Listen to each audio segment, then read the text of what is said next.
feel you over here. You take up every corner of my mind. What you gonna do now? Ever since the day you went away, no, I don't know how to erase your body from out my brain. What you gonna do now? Maybe I should just focus on me instead. All I think about are the nights we were tangled up in your bed. Oh no, oh no, oh no, oh no. You're going round in circles, got you stuck up in my.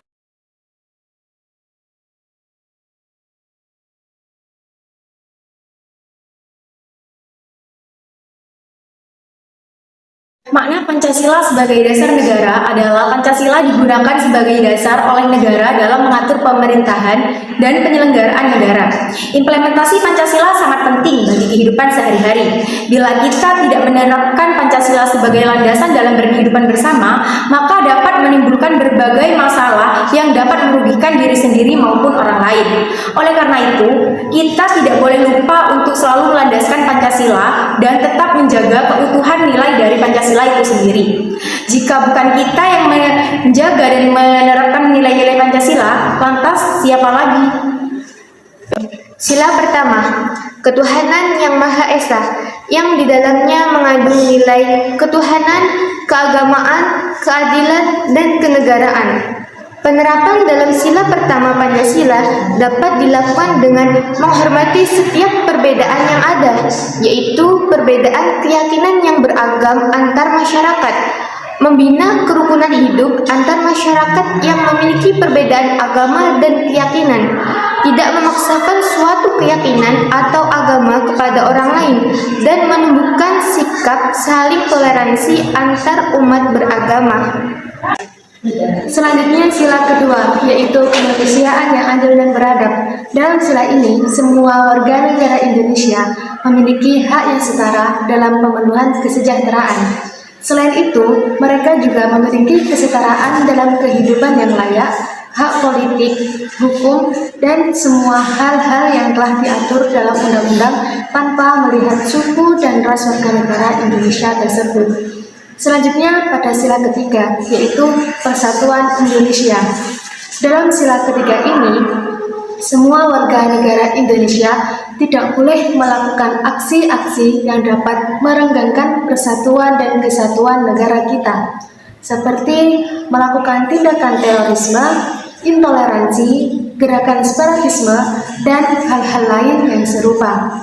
Oleh karena itu, kita sebagai warga negara Indonesia yang baik, kita harus tetap menjaga keutuhan negara kita, dan kita juga harus menghindari tindakan-tindakan yang dapat memecah belah negara kita. Sila keempat, kerakyatan yang dipimpin oleh hikmat kebijaksanaan dalam pemusyawaratan perwakilan. Dapat dilihat bahwa banyak sekali kasus ataupun masalah yang terjadi di negara kita yang menunjukkan penurunan sila keempat ini. Contohnya, banyak sekali kasus sengketa pilkada yang harus berakhir di Mahkamah Konstitusi. Hal ini semakin parah karena masyarakat disuguhkan oleh matinya sikap dalam menghormati pendapat orang lain. Demokrasi dan rasa legowo di hati para pihak yang kalah seolah-olah sudah mati sejak lama. Sebagai warga negara yang baik, kita harus menghormati segala keputusan yang telah dirundingkan bersama. Meskipun kalah, kita harus lapang dada dalam menerima apapun hasilnya.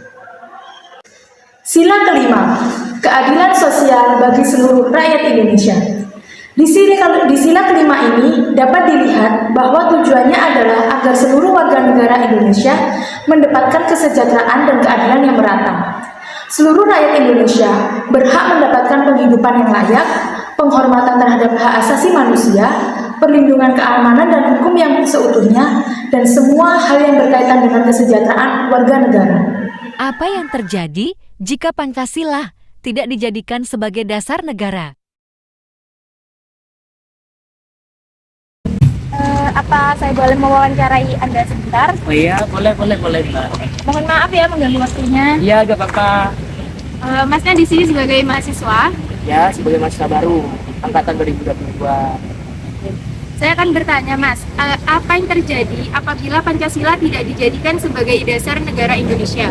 Oke, Pancasila kan kita sudah mengetahuinya bahwa Pancasila itu sebagai dasar negara Indonesia.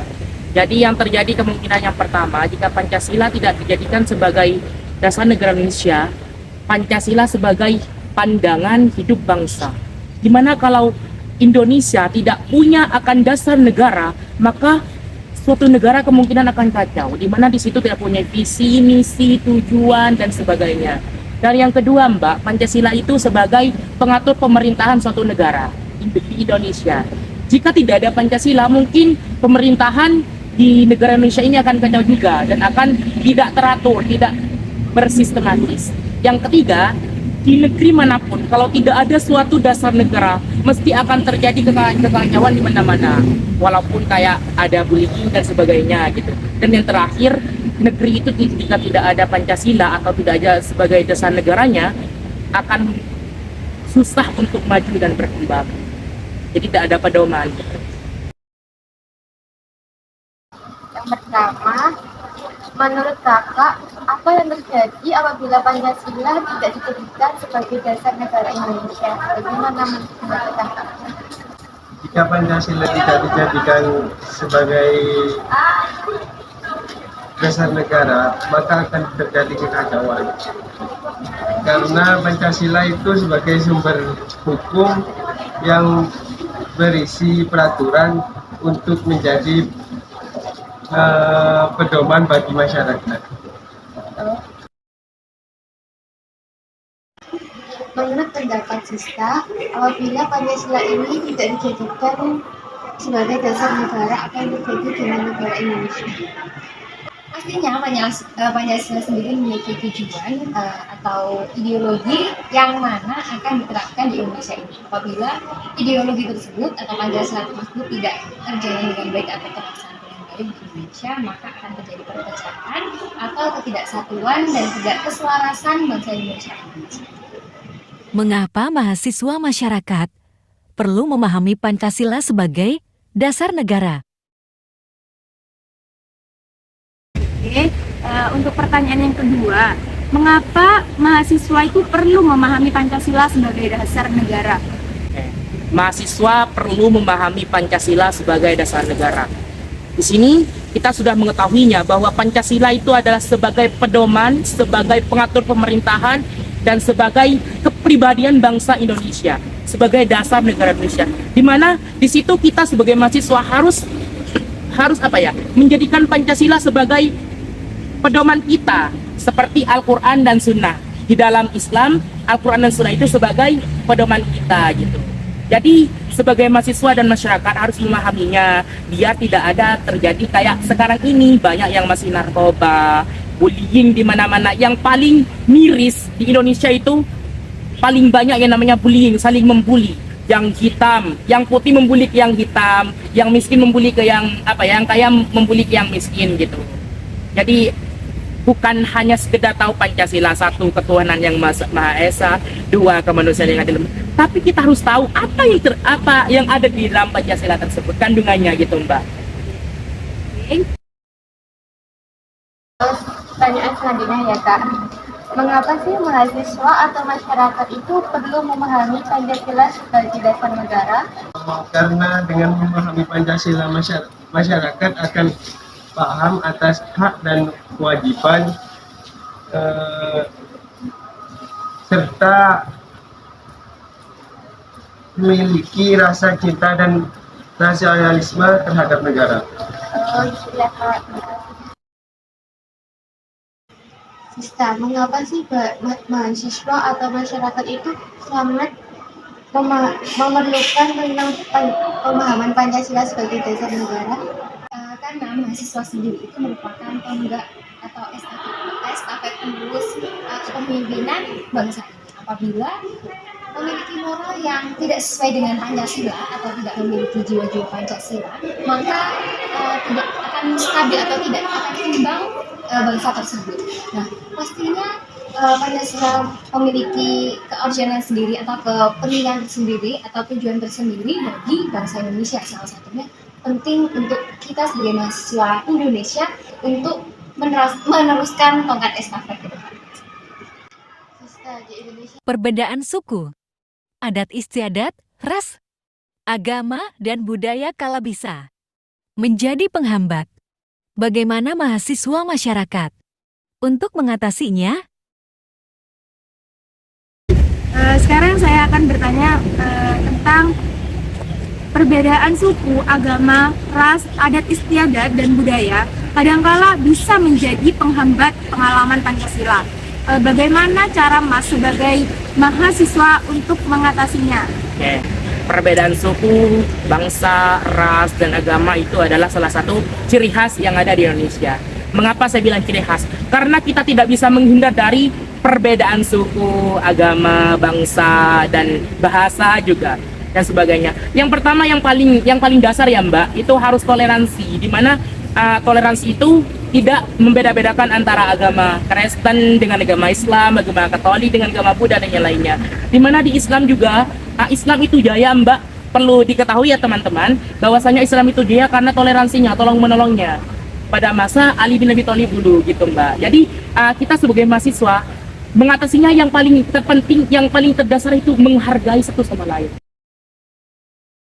Terus pertanyaan selanjutnya ya Pak, perbedaan suku, cara mengatasi perbedaan suku, agama, ras, adat istiadat, dan budaya kadangkala bisa menjadi penghambat pengalaman Pancasila. Bagaimana sih cara mengatasi semua perbedaan itu Pak? Dengan cara menerapkan nilai-nilai Pancasila dalam kehidupan berbangsa dan bernegara dengan cara menghormati segala perbedaan yang ada. Ustaz, di Indonesia ini kan banyak sekali ya perbedaan ras, suku, budaya. Dan bagaimana cara mengatasi semua itu? Pastinya banyaknya pulau yang ada di Indonesia menyebabkan banyaknya suku, ras, budaya, dan lain sebagainya. Perbedaan itu bukan sebuah hal yang harus dihilangkan, tetapi patut diselaraskan. Jadi bukannya kita harus menghilangkan perbedaan tersebut. Perbedaan itu sebenarnya indah. Cuman bagaimana cara kita mensikapi perbedaan tersebut. Sebenarnya semua perbedaan itu bisa berdampingan dengan baik. Apabila orang yang ikut atau orang yang ikut andil di dalamnya itu bisa menselaraskan perbedaan tersebut. Buktinya di Indonesia sendiri, sampai detik ini 77 tahun kita merdeka, kita masih bisa atau kita tetap dalam situasi kesatuan, persatuan satu NKRI Indonesia.